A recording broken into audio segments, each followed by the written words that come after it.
अस्सलाम वालेकुम students. CS 312 database modelling and design की सेकंड असाइनमेंट है। 15 जनवरी इसकी लास्ट डेट है। तो सबसे पहले ये चीज़ बता दूं कि ये इनलाइन इसको ना सबमिट करना है। तो आप जो भी सॉल्यूशन होगा आपको कॉपी करके उसमें इनलाइन में पेस्ट कर देंगे। और दूसरा, अगर कोई ड्राइंग है, ड्राइंग बनी हुई है, तो ड्राइंग आपने ये दो ऑप्शन दिए में आपके इंटरफेस इनलाइन में, इस वाले के ज़रिए आप अपनी ड्राइंग जो बनाएंगे वो अपलोड इसके ज़रिए वो करेंगे, इस ऑप्शन के ज़रिए। तो चलते हैं। सबसे पहले इसमें जो लर्निंग ऑब्जेक्टिव हैं वो ये हैं। इट प्रोवाइड्स कम्प्रिहेंसिव एंटिटी, ये प्रोवाइड वो कह रहा है कि provide an understanding comprehensive entity ER, जो ER डायग्राम होती है, entity relationship diagram. After completing the assignment, student will be able to draw the ERD diagram after analyzing the case. Topic जो कवर्ड है इसमें 98 से 138 टॉपिक कवर्ड है। 20 marks की assignment है। इसके दो क्वेश्चन है 10 मार्क्स के।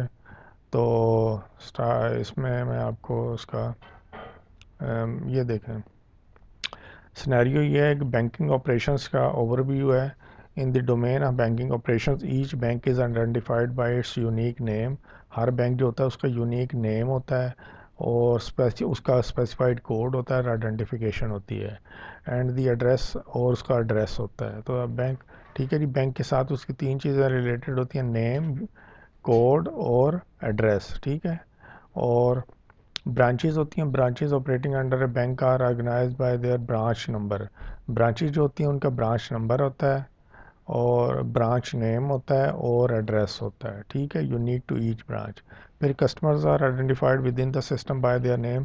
फिर जो कस्टमर्स होते हैं उनके कस्टमर नेम, कस्टमर आईडी और कस्टमर फ़ोन नंबर और उनका एड्रेस ये होता है। फिर अकाउंट्स जो मेंटेन होते हैं विद इन द बैंक वो होते हैं represented by account number. Account से रिलेटेड होता है अकाउंट नंबर, ठीक है जी। फिर अकाउंट की टाइप होती है और अकाउंट बैलेंस होता है। फिर ईच कस्टमर में होल्ड वन और multiple accounts within the bank. फिर लोन फैसिलिटी होती है जिसमें banks are recorded with a loan ID. हर लोन की लोन आईडी होगी, लोन की टाइप होगी, टाइप ऑफ लोन होगी और लोन की अमाउंट होगी, ठीक है। Customers have access to diverse loan option provided by the bank. फिर जी आपने ये कुछ पॉइंट है नीचे उसके ऑपरेशन हैं। Banks oversee the operations of several branches. Each branch operates under the authority of a specific bank. Customers are eligible to hold multiple accounts within the bank, each link to their respective customer profile. Accounts maintained by banks are directly associated with individual customers. फिर accounts and loans are manage within the specific branch of the bank. फिर है जी each account a loan is associated with the branch where it is operated or processed. So this scenario provides a basic overview of the structure and relationship within a bank's database, focuses on how banks, branches, customers, accounts and loans interconnect and are managed in the system. ठीक है जी। तो task ये है, पहला question है कि consider above given scenario, ऊपर जो सिनेरियो दिया हुआ है ये जो सारा, इसमें आपने परफॉर्म करना है। दो टास्क दिए हैं। पहला टास्क ये है, identify all possible entities of the given system. ये जो ऊपर सारा दिया हुआ है ना सिनेरियो, इसमें आपने आइडेंटिफाई करनी है तमाम पॉसिबल एंटिटीज़ को, और आइडेंटिफाई करना है उन एंटिटीज़ के एट्रीब्यूट्स को। Identify attribute related to entities. अच्छा, एक तो आइडेंटिफाई करनी है आपने एंटिटीज़ तमाम, और दूसरा आपने आइडेंटिफाई करने उनके एट्रीब्यूट। अच्छा देखें, इस पूरे सिनेरियो में ना 5 एंटिटीज़ हैं, bank, branches, customers, accounts, loans. ये देखें, बैंक, ब्रांचेस, कस्टमर, अकाउंट्स और लोन्स, ये 5 एंटिटीज़ हैं।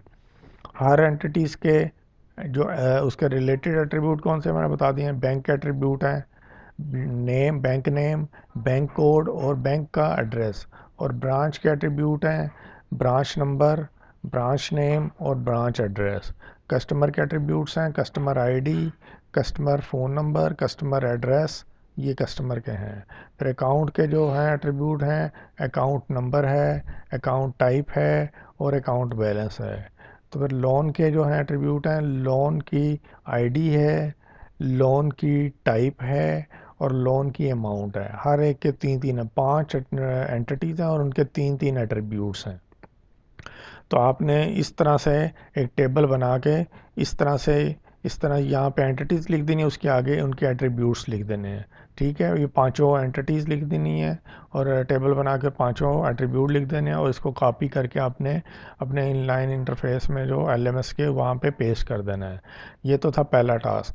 सेकंड टास्क ये है कि you will have to make a final comprehensive entity relationship diagram ERD of the system showing all entities their attributes relationship identified in task 1। वो कह रहा है ऊपर टास्क 1 में जो आपने एंटिटीज़ और उनके एट्रीब्यूट्स निकाले हैं, बनाए हैं, लिखे हैं, उनको लेके आपने ERD डायग्राम बनानी है जिसमें आपने तमाम एंटिटीज़ को शो करना है, उनके एट्रीब्यूट्स को शो करना है और उनके रिलेशनशिप्स को आपने शो करना है। ठीक है जी, ये इस तरह से आपने उसकी डायग्राम बनानी है। ये एंटिटी होगी, जैसे बैंक है, ये उसके साथ तीन उसके एट्रीब्यूट हैं।